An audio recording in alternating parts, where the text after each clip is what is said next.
ஆமென். கர்த்தர் நல்லவர். அவர் கிருபை என்றும் உள்ளது. நீங்க எல்லாரும் நல்லா இருப்பீங்க. ஆசீர்வாதமா இருப்பீங்க.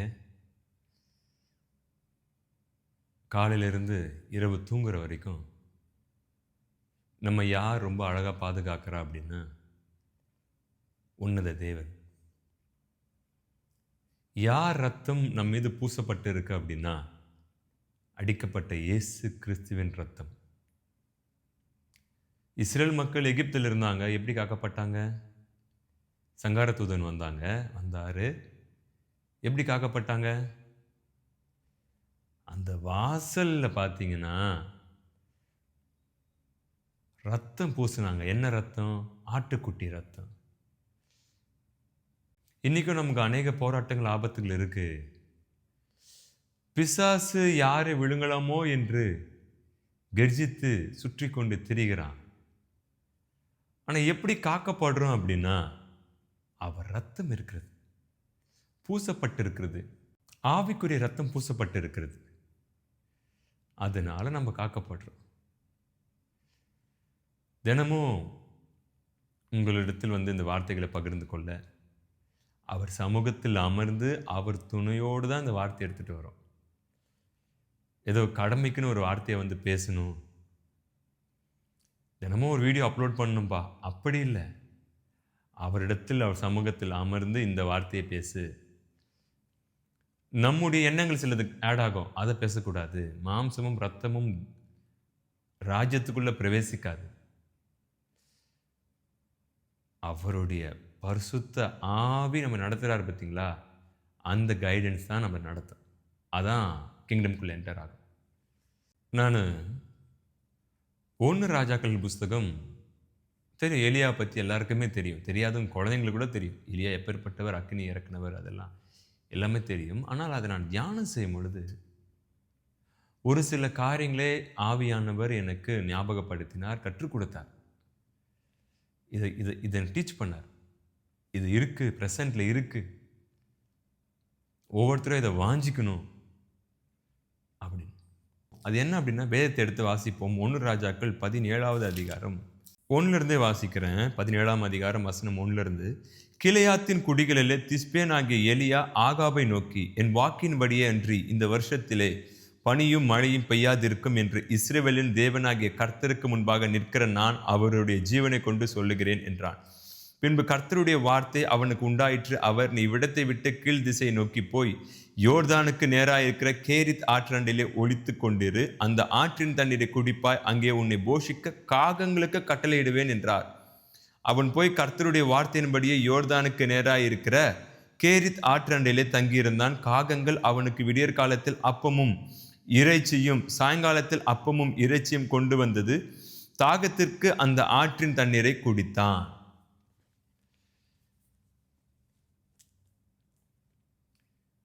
எது அப்பத்தையும் இறைச்சியும் கொண்டு வருகிறது? காகங்கள். அநேக பைபிள் ஸ்காலர், வேத அறிஞர்கள், இவன்தோ எங்கள் சபை போதகர் கூட இதை கற்றுக் கொடுத்திருக்கிறார். பஞ்சம், மழை இல்லை, எப்படி அப்பமும் இறைச்சியும் கிடைக்கும்? எப்படி கிடைக்கும்னா, ராஜாவுடைய அரண்மனையில தான் பார்த்தீங்கன்னா அந்த அப்பமும் இறைச்சியும் கிடைக்கும். இந்த காகங்கள் எங்கிருந்து அப்பத்தையும் இறைச்சியும் கொண்டு வருது அப்படின்னா, ராஜாவுடைய அரண்மனையிலிருந்து காகங்கள் அப்பத்தையும் இறைச்சியும் கொண்டு வருது. இப்போ அடுத்தது ஒன்று வாசிக்க போகிறோம். அது என்ன அப்படின்னா, அதே புத்தகம்தான், ஆனால் வேறு அதிகாரம். அதே 1 ராஜாக்கள் 19ஆம் அதிகாரம் 1 வாசிக்கிறேன், கவனிங்க.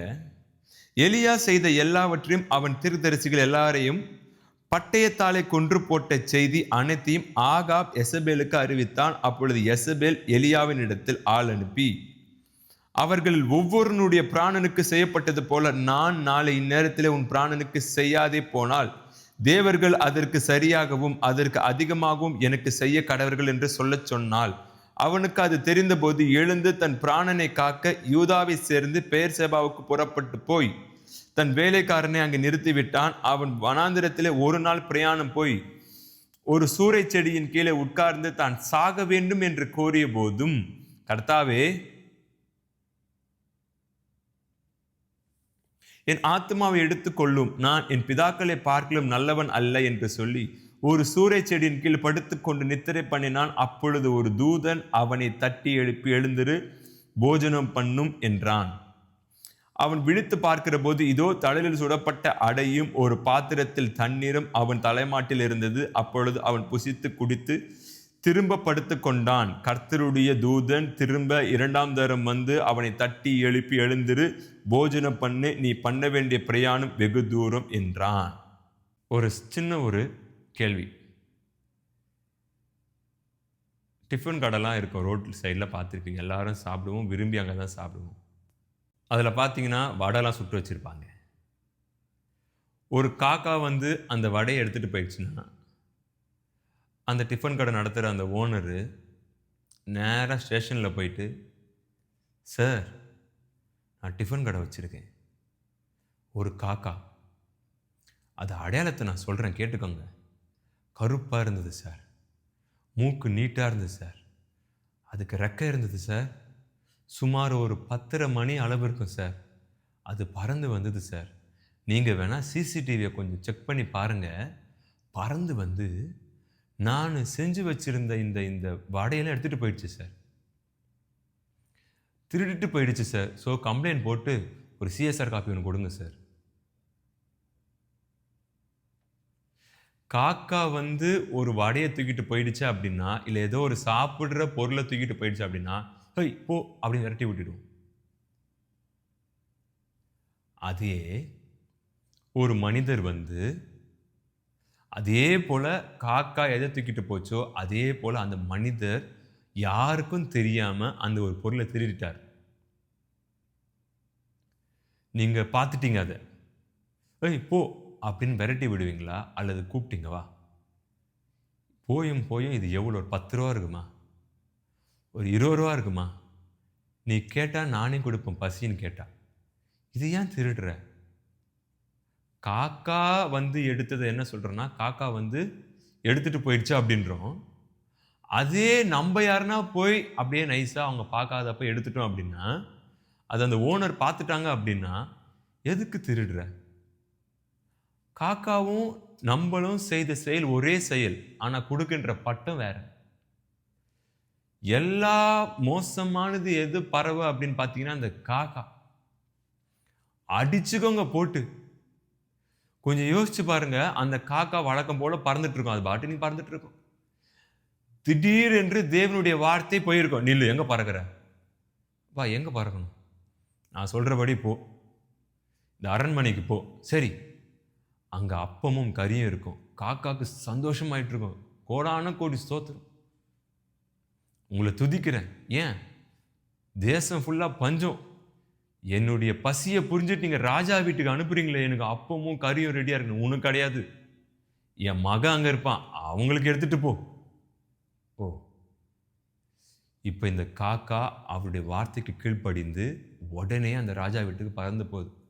காக்கா போல காகங்கள் 2ஆம் 3ஆம்லாம் தெரியல, இவங்க எல்லாம் நேரா பறந்து போயிட்டு எப்படி எடுத்தாங்கன்னு தெரியல, அப்பத்தையும் இறைச்சியும் எடுத்துட்டாங்க. இப்போ எப்படி மற்ற காக்காங்கள் பார்த்துருக்கோம், எதை எடுத்துன்னு போற, என்ன எடுத்துன்னு போற? கம்முன்னு தேவன் சொன்னார், இந்த இறைச்சியும் அப்பத்தையும் கொண்டு போய் கொடுன்னு.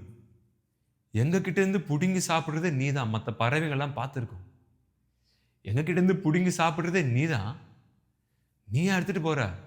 அது மட்டும் இல்லை, ஈவினிங்கும் போகணும். நான் அந்த டைம் கரெக்டாக வந்தோன்னே திருப்பி பறந்துருச்சு காக்கா. நேராக போகுது, அகைன் எடுத்துகிட்டு வருது, எலியா கிட்ட கொடுக்குது, எலியா சாப்பிட்றாரு, அழகாக இருக்கிறார். அதுக்கப்புறம் அந்த காகத்தை பற்றி தெரில. அந்த காகம் எவ்வளோ லக்கி பாருங்க, தேவன் சொன்ன வார்த்தையை கேட்டு கீழ்ப்படிந்து ஒரு மிகப்பெரிய பரிசுத்தவானுக்கு தீர்க்கதரிசிக்கு உணவளித்திருக்கிறது. அதுக்கப்புறம் அதை பற்றி தெரில. எவ்வளோ லக்கியான ஒரு காகங்கள் அதெல்லாம். தேவன் உங்களையும் என்னையும் போஷிக்கணும்னா ஒரு எறும்பை கொண்டு கூட போஷிப்பார். ஏன்னா எறும்பு ரொம்ப சுறுசுறுப்பானது. எறும்பு அவ்வளோ சுறுசுறுப்பானது. இதே காரியத்தை தான் இப்ப தூதர் செய்றாங்க. ஆனா இங்கு என்ன பெரிய ஆச்சரியம் நடக்கிறது என்றால்,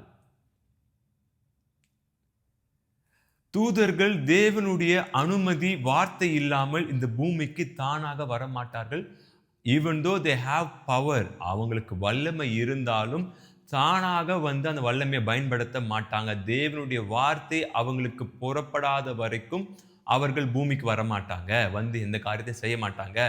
கேப்ரியலுக்கு தேவனுடைய வார்த்தை புறப்பட்டு போகிறது. எதற்கு என்றால், நீ கீழே போயிட்டு சகரியா தூபம் காட்டி கொண்டிருக்கிறார், மக்கள் எல்லாம் வெளியே வாசல்ல ஜெபம் பண்ணி கொண்டிருக்கிறாங்க. நீ போயிட்டு அவங்க கிட்ட என்ன சொல்லணும் அப்படின்னா, நீ ஒரு குமாரனை பெறுவாய், அவனுக்கு யோவான் என்று பெயரிடுவாய்ன்னு போய் சொல்லணும்னு சொன்ன உடனே, after the Gabriel messenger receiving the word, after that only is coming and appear in front of Zachariah. தேவதூதர்கள் எதற்காக யாருக்காக படைக்கப்பட்டிருக்கிறார்கள் என்றால், தேவனுக்கான பணிவிடை செய்வதற்காக. அத்தோடு முடியல, அடுத்து ரொம்ப பெரிய ஒரு ஆச்சரியம் இருக்கிறது. என்ன ஆச்சரியம் என்றால், உங்க எல்லாருக்கும் தெரியும், இந்த உலகம் யாருக்காக யார் மூலமாக உருவாக்கப்பட்டது என்றால், இயேசு கிறிஸ்துக்காக, குமாரனுக்காக. ஒரு வசனம் ஒன்று வாசித்திருப்போம். என்ன வசனம் என்றால், ஆதியாகமத்தில் வரும், பின்பு தேவன் நமது சாயலாகவும் நமது ரூபத்தின்படியையும் மனுஷனை உருவாக்குவோமாக. அந்த இடத்துல ஒரு சின்ன ஒரு வார்த்தையை ஆட் பண்ணிக்கோங்க. பின்பு தேவன் இயேசு கிறிஸ்துவை போல மனிதனை உருவாக்குவோமாக. தம்முடைய குமாரன் எப்படி இருக்கிறாரு, அதே போலதான் நான் மனுஷனை உருவாக்க வேண்டும் என்று தேவன் தீர்மானம் பண்ணி உருவாக்கப்பட்டவங்க தான் நீங்கள் நானும். அதனாலதான் தேவதூதர்கள் தேவனால் உருவாக்கப்பட்டவர்கள், அவர்கள் தேவனுக்கு வேலை செய்கிறார்கள். அது மாத்திரமல்ல, அதே தேவதூதர்களை கொண்டு உங்களுக்கும் எனக்கும் வேலை செய்து கொண்டிருக்கிறார் தேவன். Why angels are doing ministry for you? நீங்களும் நானும் அவரை போல உருவாக்கப்பட்டதுனால்தான் தேவ தூதர்கள் நமக்கு வந்து பணிவிடை செய்கிறார்கள். ஆனா சுயமா வந்து பணிவிடை செய்ய முடியாது. தேவனுடைய வார்த்தை புறப்பட்டு போக வேண்டும். அன்றைக்கு எப்பொழுதும் போல இருக்கிறாங்க. திடீரென்று சகரியா கிட்ட பேசி முடிச்சுட்டு அப்படியே நீ மரியாள் கிட்ட போகணும், சகரியா கிட்ட பேசி முடிச்சுட்டு நீ அப்படியே மரியாள் கிட்ட போகணும் அப்படின்னு அந்த வேர்டை ரிசீவ் பண்ணிட்டு அவர் இது பேசணும் அப்படின்னு சொல்லி அனுப்புவாரு. அதை அப்படியே கொண்டு வந்து பேசிட்டு முடிச்சுட்டு மேலே போயிடுவாங்க. அவங்களுக்கு ஒரு வார்த்தையை ஒன்று சொல்ல ஆசைப்படுறேன். இதுதான் ஆவியானவர் சொல்ல சொன்ன ஒரு காரியம். இதெல்லாரும் விரும்பணும், ஆசைப்படணும். நீங்கள் நான் ஒவ்வொரு முறை ஜெபிக்கிறோம் பார்த்தீங்களா, உங்கள் ஜெப அறையில் உங்கள் கண்ணுக்கு தெரியாமல் தேவ தூதர்கள் வந்து உங்கள் ஜெப விண்ணப்பத்தை பெற்றுக்கொண்டு பரலோகத்துக்கு எடுத்துக்கொண்டு போய் இருக்கிறாங்க. இப்போ போன தேவ தூதர்களுக்கு தேவன் ஒரு நாள் கட்டளை வைத்திருக்கிறார். Is reading your supplication and petition. உங்கள் விண்ணப்பத்தையும் உங்களுடைய கண்ணீரையும் தேவ தூதர்கள் துருத்தியில் கொண்டு போயிட்டு அப்படியே கொடுக்குறாங்க. இந்த மகன் இந்த மகள் இந்த காரியத்திற்காக அழுது கொண்டிருக்கிறாங்க, இந்தாங்கன்னு. இப்போ தேவன் அதுக்கு டைம் ஃபிக்ஸ் பண்ணி வைக்கிறார். தேவன், பவுல் ரொம்ப அழகாக ஒரு வார்த்தையை சொல்லுவார், உலகம் தோற்றதற்கு முன்பதாக அவருடைய ஞானம், தேவனுடைய ஞானம், அனந்த ஞானம், பா என்ன அறிவுப்பா அப்படின்னு மனுஷனுக்கு அவார்டு தராங்க, புத்திசாலிப்பா அப்படின்னு. அந்த மனுஷனை உருவாக்குனது தேவன். என்ன ஒரு ஞானம்! அவர் ஞானத்தை நீங்கள் அமர்ந்து பேச ஆரம்பிச்சுன்னா டைம் பத்தாது. அந்த வார்த்தை கேப்ரியலுக்கு கொடுக்கப்படுகிறது. கேப்ரியல், நீ போய் இதை அறிவிக்கணும், இதை அறிவிச்சு முடிச்சிட்டியா, இதை அறிவி. மரியாள் கிட்ட போயிட்டு அறிவிச்சு முடிச்சிட்டியா. அப்புறம் ஏஞ்சல்ஸ் போயிட்டு ஷெப்பர்ட்ஸ் இருக்கிறாங்க, ஆடு மேய்த்து கொண்டு இருக்கிறாங்க, அவங்க கிட்ட போயிட்டு அறிவிக்கணும். அறிவிச்சு முடிச்சிட்டியா, மேலே வந்துருங்க. எவ்வளோ ஒரு பவர்ஃபுல்லான ஒரு காரியம். நீங்க நான் ஜெபிக்கும் பொழுது நம்முடைய கண்ணுக்கு தெரியாத ஒரு தேவ தூதர்கள் வந்து நமக்காக நியமிக்கப்பட்டு இருக்கிறார்கள். அது நம்ம பரலோகத்துக்கு போனதான் தெரியும். கர்த்தர் சொல்றார், இவங்க தான் தேவ தூதர்கள் காமிப்பார். இவங்கள தான் உனக்கு ஏற்படுத்தி வைத்திருந்தேன். நீ ஒவ்வொரு முறை ஜெபித்த பத்தியா, அந்த விண்ணப்பத்தை கொண்டு வந்து கொடுத்தது இவங்க தான். ஒரு முறை நீ முறுத்த பத்தியா, அந்த விண்ணப்பத்தை கொண்டு வந்து கொடுத்தது இவங்க தான். இப்போ ஒரு குட் நியூஸ் தேவன் சொல்லுகிறார், எந்த தேவ தூதரை அனுப்பி நம்முடைய ஜெப அறையில் அனுப்பி நம் ஏறெடுத்த விண்ணப்பத்தை பெற்றுக்கொண்டு அவங்க போனாங்களோ, அதே தேவ தூதரை கொண்டு பதில் மிக விரைவில் கொடுத்திருக்கிறேன். அவங்க பதில் எடுத்துட்டு வர போறாங்க. அதிசயத்தை நிச்சயமாக பார்ப்பாய். அடுத்த ஒரு பவர்ஃபுல்லான ஒரு வார்த்தையை நான் சொல்ல ஆசைப்படுறேன். எனக்கு ஆவியானவர் கற்றுக் கொடுத்த ஒரு வார்த்தை. எலியா எசபேலுக்கு பயந்து போய் படுத்துட்டு இருக்கிறாரு சூரிய செடியின் கீழே. இப்போ அங்க யாரு வரா அப்படின்னா, காகத்திற்கு என்ன இருந்ததுன்னா ஒரு அரண்மனை இருந்தது. கர்த்தர் காமிக்கிறாரு. வேதத்துல போடப்படல. ஆனா ஆராய்ச்சியாளர் சொல்றது என்னன்னா, ஒரு ராஜாவுடைய அரண்மனையில தான் அப்பமும் இறைச்சியும் இருக்கும். ஆகவே காகங்கள் போய் எடுத்துட்டு வந்தது அப்படின்னு நம்ம பார்த்தோம். தேவ தூதர் எங்க இருந்து அந்த அப்பத்தை எடுத்துட்டு வந்தாங்க? எங்க இருந்து அந்த பாத்திரத்துல தண்ணீர் எங்க இருந்து வந்தது? காகத்து கூட கொஞ்சம் ஏத்துப்பேங்க நானு. ஏன் ஏத்துப்பேன்னு கேட்கலாம். ஏதோ ஒரு இடத்துல இருந்து அப்பத்தையும் கறியும் காகங்கள் கொண்டு வந்ததுங்க. தேவ தூதர் எங்க இருந்து எடுத்துட்டு வந்தாங்க? அவங்க தழல்ல சுடப்பட்ட அப்பத்தையும் ஒரு பாத்திரத்துல குடிக்க தண்ணீரும் எங்க இருந்து எடுத்துட்டு வந்தாங்க? நான் சொல்லட்டுமா? தேவ தூதர் வர்றதே ஒரு அதிசயம். உங்க வாழ்க்கையிலும் என் வாழ்க்கையிலும் தேவ தூதர்கள் வந்து, உங்க வாழ்க்கையிலும் என் வாழ்க்கையிலும் தேவ தூதர்கள் வந்து ஒரு காரியம் நடக்க போகிறது என்று உங்ககிட்ட சொல்லுகிறதே ஒரு அதிசயம். அதுல என்ன ஒரு அதிசயம், இன்னொரு உள்ளுக்குள்ள ஒளிந்திருக்கிற இன்னொரு அதிசயம் என்ன அதிசயம்னா, அவங்க வெறும் வந்து வார்த்தையை மாத்திரம் சொல்ல, பிசிக்கலா ஒரு காரியத்தை கொடுத்துட்டு போயிட்டே இருக்கிறாங்க. இப்ப இப்படி சொல்றேன். சில பேர் ஏகப்பட்ட தடைக்காக ஜெபித்துக் கொண்டிருக்கீங்க. பண தேவைக்காக, ஏதோ ஒரு சுகத்துக்காக ஜெபிச்சுட்டு இருக்கீங்க. தேவதூதர் வந்து சொல்றாங்க, கவலைப்படாத, இன்னொரு 1 மந்த்ல நீ சுகமாயிடும்னு கர்த்தர் சொன்னார் அப்படின்னு சொல்ற தேவதூதர் அடுத்தது சொல்றாங்க, இப்பவே இந்த நோய் சரியாயிடும் அப்படின்னு சொன்ன அடுத்த செகண்டே உங்களுக்குள்ள இருக்கிற அந்த பலவீனம் சரியாயிடுச்சுன்னா யோசிச்சு பாருங்க. தேவ தூதர் வர்றதே ஒரு அதிசயம். அது மாத்திரம் இல்ல, அந்த அதிசயத்துக்குள்ள ஒரு அதிசயம் இருக்கு. இன்னும் ஒரு பவர்ஃபுல்லான ஒரு வேர்டு ஒன்று சொல்ல ஆசைப்படுறேன். தேவ தூதர் வந்து நம்ம அறையில் வராங்க, வந்து போறாங்க அப்படின்னா அது யாருக்கு அடையாளம் என்றால் தேவன் வந்ததற்கான அடையாளம். எப்படிப்பா நீங்க சொல்றேன்னு கேட்கலாம். அவர் வார்த்தை இல்லாமல் அவங்க வரமாட்டாங்க. அவர் சொன்னதுனால இவங்க வந்திருக்கிறாங்க. அது யாருக்கு அடையாளம் என்றால் தேவன் வந்ததற்கான அடையாளம். உங்க விண்ணப்பத்தை கேட்க ஒவ்வொரு முறையும் தேவ தூதர்கள் வராங்க. அது யாருக்கு அடையாளம்? தேவன் உங்க விண்ணப்பத்தை கேட்கிறார். அதே விண்ணப்பத்திற்கு பதில் கொடுக்க ஒரு நாள் தேவன் முடிவு பண்ணி வைத்து அவங்க கையில கொடுத்து அனுப்புறார், இந்த காரியத்தை முடித்து கொடு அப்படின்னு. அது யாருக்கு அடையாளம் என்றால் தேவனே வந்து அந்த காரியத்தை உங்களுக்கு முடித்து கொடுக்கின்ற அடையாளம். Angels are there. தேவ தூதர்கள் இப்பயே இருக்கிறாங்க, இப்பயே வந்து போய் கொண்டிருக்கிறாங்க. அநேகருக்கு அதிசயம் அற்புதம் செய்து கொண்டிருக்கிறாங்க. காகங்களை கொண்டு போஷிச்சார். திரும்ப சூரிய செடியில போய் அமர்ந்தாரு. அப்பயும் காகத்தை கொண்டு போஷிச்சிருக்கலாமே, இல்ல. இப்ப அவரே வர்றதுக்கான அடையாளம் தேவ தூதரை அனுப்பியிருக்கிறார். உங்களுக்கும் எனக்கும் தேவனால் கட்டளையிடப்பட்டு நிர்ணயிக்கப்பட்ட தேவ தூதர்கள் இருக்கிறாங்க. அவங்க ஒவ்வொரு முறையும் வந்து உங்க ஜெப விண்ணப்பத்தை கொண்டு போய் இருக்கிறாங்க. இப்போ அந்த விண்ணப்பத்திற்கு பதில் மிக விரைவில் வந்து கொண்டிருக்கிறது. அது யாருக்கு அடையாளம் என்றால் தேவனாகிய கர்த்தருக்கு அடையாளம். நீங்கள்லாம் ஆசீர்வதிக்கப்பட்ட மக்கள். இந்த வார்த்தை உங்களுக்கு ரொம்ப பிளெஸ்ஸிங்காக இருக்கும்னு நான் விசுவாசிக்கிறேன். இதை அதிகமாக பற்றி கொண்டு உறுதியாக இருங்க. Angels are there. தேவ தூதர் இல்லைன்னு சொல்லாதீங்க. இருக்காங்க. உங்களுக்கு தெரியல, எனக்கு தெரியல. ஆனால் ஒவ்வொரு நாளும் நாம் ஜெபிக்கும் பொழுது வந்து விண்ணப்பத்தை கேட்டுக்கொண்டு போகிறாங்க. உங்களுக்கும் தெரியாமல் எனக்கும் தெரியாமல் அநேக தடைகள் இருக்கிறது. அதை அவங்க தான் யுத்தம் செய்து மேற்கொள்கிறாங்க. தேவனால் நமக்கு அனுப்பப்பட்ட தேவ தூதர்கள். அது எதற்கு அடையாளம் என்றால் தேவனே வந்து நம்மிடத்தில் பேசுகின்ற ஒரு காரியத்திற்கு அடையாளம். கேப்ரியல் வந்து சகரியா கிட்ட பேசுறார். அது எதற்கு அடையாளம் என்றால் தேவனே வந்து சகரியா கிட்ட பேசுறதுக்கான அடையாளம். இந்த வார்த்தை உங்களுக்கான வார்த்தை.